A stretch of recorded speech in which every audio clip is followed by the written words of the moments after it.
আমরা জানি যে অ্যাব্রাহামিক ফেথ যে আমরা বলি তিনটা ধর্ম, ইসলাম, জুডাইজম এন্ড ক্রিশ্চিয়ানিটি, এই তিন ধর্মের গোড়া যে মিলেছে ইব্রাহিম আলাইসাল্লামের এখানে, তাই তো?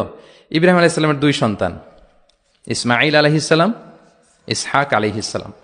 এটাকে যদি আমরা ইসমাইল ধরি, এটাকে যদি ইসহাক ধরি, তাহলে দেখেন এই ইসহাক আলাইহিসসালামের চ্যানেলে দুনিয়া সব নবীরা এসেছে। সব নবী বলতে আমি বেশিরভাগ বুঝাচ্ছি, অলমোস্ট 99% নবী এই চ্যানেলে এসেছে। কিন্তু ইব্রাহিম আলাইহিসসালামের আরেক সন্তান ইসমাইলের চ্যানেলে কোনো নবী নেই, এটা নবী শূন্য একটা চ্যানেল। এবং সব নবীরা তাদের উম্মতের কাছে বলতো যে সর্বশেষ একজন নবী আসবে যিনি হবেন সবার সেরা, শ্রেষ্ঠ নবী।